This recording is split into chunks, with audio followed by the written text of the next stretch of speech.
नमस्ते सदावत्सल्य मातृभूमि जय हिंद। दोस्तों शुरू करते हैं आज के डिफेंस समाचारों को। बढ़ते पड़े डिफेंस अपडेट की तरफ जो कि क्यूआर सैम को लेकर आ रही है। दरअसल दोस्तों क्यूआर सैम मिसाइल के टेस्ट भारतीय सेना के द्वारा किए गए थे, लेकिन इसमें कुछ छोटी मोटी कमियां भी सामने आई थी। जैसे कि क्यूआर सैम का जो रडार है वो हॉवरिंग हेलीकॉप्टर को लो एटीट्यूड पर डिटेक्ट नहीं कर पा रहा था, वो भी मिनिमम रेंज में। ऐसे में अब डीआरडीओ ने कहा कि उन्होंने इस तरीके की जो तकनीकी गड़बड़ी थी उसे दूर कर दिया है और क्यूआर सैम का फिर से यूजर ट्रायल होगा इस साल के अंत में और भारतीय सेना 2024 के अंत में इनके लिए ऑर्डर देगी। क्यूआर सैम एक हाईली मोबाइल सिस्टम है जिसे तुरंत डिप्लॉय किया जा सकता है बैटलफील्ड में और ये एरियल थ्रेट जैसे कि फाइटर जेट्स, हेलीकॉप्टर, यूएवीज और क्रूज मिसाइल को टारगेट कर सकता है, वो भी 30 किलोमीटर की रेंज में।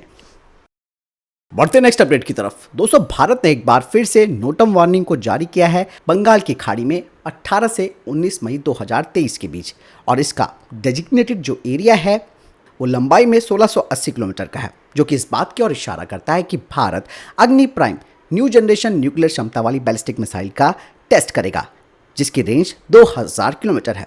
आपको बता दें कि ये जो मिसाइल है वो मॉडर्न फीचर से लैस है और ये हाईली मैन्युवर और एक्यूरेट है। साथ ही साथ डीआरडीओ एक नई एंटी शिप वेरिएंट को भी तैयार कर रहा है जो कि 2 manual re entry war head के साथ आएगी, जो कि दुश्मनों के एयरक्राफ्ट कैरियर ग्रुप को भी खत्म कर सकती है। बढ़ते हैं नेक्स्ट अपडेट की तरफ जो कि अमेरिका की चालाकी को लेकर आ रही है। दोस्तों अमेरिका के एडमिनिस्ट्रेशन ने जनरल इलेक्ट्रिक को कहा है कि वो उन फाइटर जेट्स की संख्या को बताए जिनमें कि F414 INS-6 इंजन लगाया जाएगा, जिनका कि भारत में लोकल प्रोडक्शन किया जाएगा।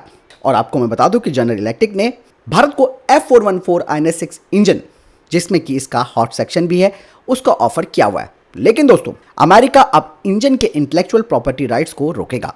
आपको बता दें कि अमेरिकी प्रशासन यानी कि अमेरिकी एडमिनिस्ट्रेशन जनरल इलेक्ट्रिक से पूछ रहा है कि उन्हें अब इस बात के लिए सूचित किया जाना चाहिए कि भारत के द्वारा इन इंजनों के इंटेलेक्चुअल प्रॉपर्टी राइट का किसी भी तरीके से उल्लंघन ना हो और उसे रोकने के लिए उठाए जाने वाले कदमों के बारे में अमेरिकी एडमिनिस्ट्रेशन को पूरी जानकारी दे।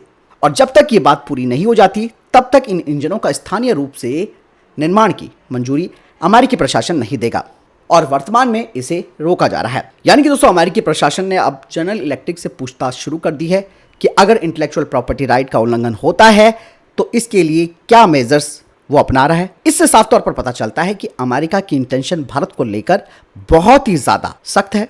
और यही नहीं दोस्तों, हम बात करते हैं अमेरिकी फाइटर जेट्स खरीदने की। जब इंजन की आईपीआर देने में इतनी पूछताछ अमेरिका कर रहा है तो आप इनके फाइटर जेट्स की खरीदने की बात तो दूर, इनसे हम कोई भी जटिल उपकरण नहीं ले सकते हैं।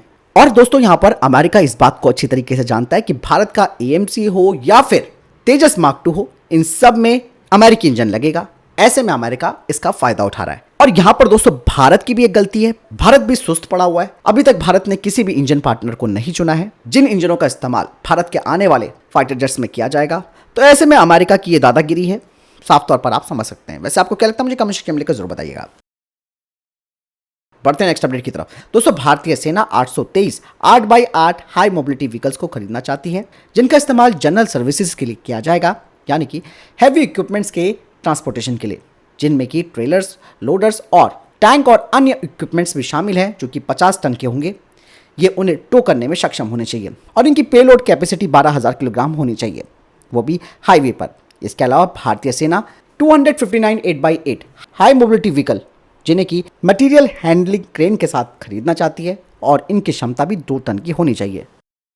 बढ़ते नेक्स्ट अपडेट की तरफ। दोस्तों जम्मू एंड कश्मीर में ALH ध्रुव की क्रैश लैंडिंग के बाद अब भारतीय सेना ने ALH ध्रुव हेलीकॉप्टर को ग्राउंड कर दिया है और ये साल में दूसरी बार है जब HAL के द्वारा बनाए गए इस हेलीकॉप्टर को ग्राउंड किया गया है और अब इसके टेक्निकल चेक्स होंगे और उसी के बाद इनकी उड़ान की जाएगी। दरअसल HAL ने अब कहा है कि इस हेलीकॉप्टर की जो कंट्रोल रॉड्स हैं जो कि गियर बॉक्स में लगी है उन्हें अब मजबूत मटेरियल से तैयार किया जाएगा और एल्यूमिनियम की जगह स्टील का इस्तेमाल किया जाएगा। दरअसल गियर बॉक्स में कंट्रोल रॉड के फेल होने से हेलीकॉप्टर रेस्पॉन्स देना बंद कर देता है पायलट्स इनपुट्स को। बढ़ते नेक्स्ट अपडेट की तरफ। दोस्तों जम्मू कश्मीर में पाकिस्तान अपनी नापाक हरकतों से बाज नहीं आ रहा है। ऐसे में बारामूला में एक बार फिर से आतंकवादियों और सुरक्षा बलों के बीच मुठभेड़ हुई जिसमें कि एक आतंकवादी ढेर हो गया। सुरक्षा बलों को गांव में 2 आतंकवादियों के बारे में पता चला था जिसके बाद पूरे गांव को घेर लिया गया जैसे सुरक्षा बल घर में छिपे हुए इन आतंकवादियों के नजदीक पहुंचे तो इन्होंने सुरक्षा बलों पर फायरिंग कर दी। इसके बाद सुरक्षा बलों ने मोर्चा संभाला और आतंकवादी को ढेर कर दिया। पिछले 48 घंटे में बारामूला में आतंकियों के साथ ही दूसरी मुठभेड़ है। हालांकि अभी भी और आतंकी छिपे हो सकते हैं, जिन्हें कि यहाँ के स्थानीय लोग अपने घरों में छिपा रहे हैं, जो कि बहुत बड़ी गलती कर रहे हैं। इसलिए सेना ने अपना तलाशी अभियान जारी रखा है। बढ़ते नेक्स्ट अपडेट की तरफ। दोस्तों, कुछ खबरें सामने आ रही है कि भारत बैलिस्टिक मिसाइलों के लिए अर्ली वार्निंग के लिए यानी कि प्रारंभिक चेतावनी के लिए जमीन आधारित UHF रडार का निर्माण कर रहा है। इसका विकास 2030 के आसपास पूरा हो जाएगा और कहा यह जा रहा है कि इस long range ground based UHF radar की जो रेंज है वो 5000 किलोमीटर होगी। बढ़ते नेक्स्ट अपडेट की तरफ। दोस्तों, रक्षा मंत्री राजनाथ सिंह ने जम्मू कश्मीर के राजौरी जिले में तैनात सैनिकों से बातचीत की है और साफ तौर पर संदेश दे दिया है कि सैनिकों की हत्या में शामिल आतंकवादियों का पता लगाया जाए। राजनाथ सिंह ने उपराज्यपाल और सेना प्रमुख मनोज पांडे के साथ राजौरी में सेना के डिवीजन मुख्यालय पहुंचे। रक्षा मंत्री ने अपनी यात्रा के दौरान साफ तौर पर संदेश दे दिया है कि सैनिकों को मारने वाले आतंकवादियों को हर कीमत पर खोजा जाए। राजनाथ सिंह ने अपनी यात्रा के दौरान कहा कि जम्मू कश्मीर में शांति भंग करने की कोशिश करने वाले किसी भी व्यक्ति को बख्शा नहीं जाएगा। बढ़ते नेक्स्ट अपडेट की तरफ। दोस्तों, भारतीय सेना इस वक्त यूक्रेन में विशेष रूप से GPS संकेतों के साथ छेड़छाड़ करने के लिए इलेक्ट्रॉनिक जैमरों के रूसी उपयोग का अध्ययन कर रही है, जिसकी वजह से अमेरिकी निर्मित मोबाइल रॉकेट सिस्टम सहित GPS गाइडेड हथियार अपने टारगेट वाले स्थानों पर सटीक रूप से लक्ष्य लगाने में असमर्थ रहे और अपने लक्ष्य से चूक गए, जिसकी वजह से आम नागरिक हताहत हुए। दरअसल इलेक्ट्रॉनिक जैमर का इस्तेमाल आधुनिक युग में एक रणनीति बन चुकी है और दुश्मन की कम्युनिकेशन और नेविगेशन सिस्टम को बाधित करने में यह प्रभावी हो सकता है। दरअसल भारतीय सेना का मानना है कि ऐसे जैमरों के अधिग्रहण से GPS गाइडेड हमले या फिर विरोधियों के द्वारा जैमिंग से बचाव की उनकी क्षमता में वृद्धि होगी। हालांकि जैमरों का उपयोग करने की लागत और जो कमियां हैं उन दोनों पर विचार करना काफी जरूरी है, क्योंकि इससे आम नागरिकों को नुकसान पहुंच सकता है। बढ़ते नेक्स्ट अपडेट की तरफ। दोस्तों, दुनिया भर में जासूसी के लिए माहिर माना जाता है इजराइल।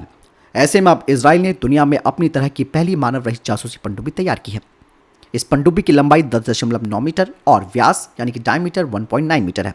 इसे ब्लू व्हेल नाम दिया गया है और यह पानी के भीतर जाकर जासूसी कर सकती है, दूसरी पनडुब्बियों का पता लगा सकती है और आवाज तक को भी पकड़ सकती है। इजरायली एरोस्पेस इंडस्ट्री ने कहा कि पनडुब्बी कई सप्ताह ऑपरेटरों के बिना और न्यूनतम लागत और रखरखाव के साथ समुद्र में रह सकती है। यह मानव युक्त पनडुब्बी जैसे अधिकांश कार्यों को करने में सक्षम है।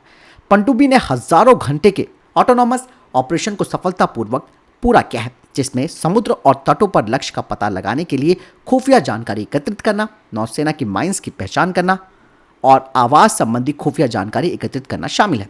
पानी के ऊपर खुफिया जानकारी एकत्रित करने के लिए ब्लू व्हेल पर एक टेलीस्कोपिक मास्ट लगा है, जो पानी के ऊपर आता है और उस पर लगे रडार और इलेक्ट्रो ऑप्टिकल सिस्टम का इस्तेमाल करके पनडुब्बी समुद्र और तट पर लक्ष्यों का पता लगाती है और इस मास्ट पर सैटेलाइट कम्युनिकेशन एंटीना के माध्यम से एकत्रित की गई जानकारी दुनिया में कहीं भी समुद्र में या जमीन पर या डेडिकेटेड कमांड पोस्ट को भेजी जा सकती है। पनडुब्बी में माइन पता लगाने के लिए एक डेडिकेटेड सिंथेटिक अपर्चर सोनार और एक सेंसर सूट भी लगा है, जो पानी के नीचे और पानी की सतह के पास सुरक्षित आवाजाही सुनिश्चित करता है। इस तरीके की पनडुब्बियों की जरूरत दोस्तों भारत को भी है और इजराइल के साथ संबंध अच्छे हैं भारत के, तो इस तरीके की पनडुब्बी को भारत को साथ में मिलकर बनाने का ऑफर देना चाहिए।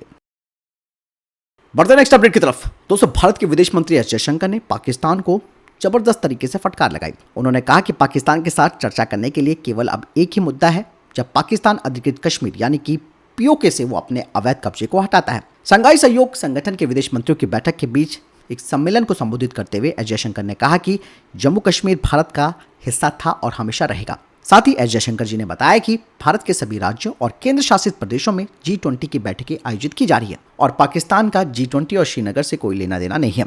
कश्मीर पर चर्चा करने का एकमात्र मुद्दा यह है कि जब पाकिस्तान POK से अपना अवैध कब्जा छोड़ देता है। यानी चीन पाकिस्तान आर्थिक कॉरिडोर पर विदेश मंत्री एस जयशंकर ने कहा कि ये तथाकथित कॉरिडोर SCO की बैठक ने एक बार नहीं बल्कि 2 बार स्पष्ट किया है कि कनेक्टिविटी प्रगति के लिए अच्छी है, लेकिन कनेक्टिविटी राज्यों की क्षेत्रीय अखंडता और संप्रभुता का उल्लंघन नहीं कर सकती। ये लंबे समय से चली आ रही स्थिति है, इसमें किसी को संदेह नहीं होना चाहिए। बढ़ते नेक्स्ट अपडेट की तरफ, जो कि रूस यूक्रेन युद्ध को लेकर आ रही है। दोस्तों, यूक्रेन को अभी हाल ही में अमेरिका से पैट्रियट डिफेंस सिस्टम मिला है और यह पहली बार है जब यूक्रेन ने रूस की किसी बेहद अत्याधुनिक मिसाइल को मार गिराया है। यूक्रेन की वायु रक्षा के कमांडर ने बताया कि इस हफ्ते की शुरुआत में किंजल टाइप की बैलिस्टिक मिसाइल को यूक्रेन की राजधानी पर रात में हुए हमले के दौरान मार गिराया गया और ये पहली बार था जब यूक्रेन की वायुसेना ने पैट्रियट डिफेंस प्रणाली का इस्तेमाल किया था। यूक्रेन ने कहा है कि हमने किंजल मिसाइल को मार गिराया, जो कि एक हाइपरसोनिक मिसाइल है। दोस्तों, किंजल एक नई और सबसे उन्नत रूसी हथियारों में से एक है। रूसी सेना का कहना है कि हवा से प्रक्षेपित की जाने वाली ये बैलिस्टिक मिसाइल 2000 किलोमीटर तक मार कर सकती है। हालांकि दोस्तों, यूक्रेन कितना सच बोल रहा है और कितना झूठ बोल रहा है ये तो तय समय बताएगा, लेकिन यूक्रेन की बातों पर हम आसानी से विश्वास नहीं कर सकते। आपको क्या लगता है इस बारे में, मुझे कमेंट सेक्शन में लिखकर जरूर बताएगा। तो फिलहाल ये तक के टॉप डिफेंस और स्पेस अपडेट्स। वीडियो के सामने कोई प्रश्न जवाब है, आपको कोई सवाल है, कमेंट सेक्शन में लिखकर जरूर पूछिएगा और वीडियो को लाइक, शेयर और चैनल सब्सक्राइब जरूर कीजिएगा। दोस्तों, अपडेट बनाने में मेहनत लगती है। जय हिंद, वंदे मातरम।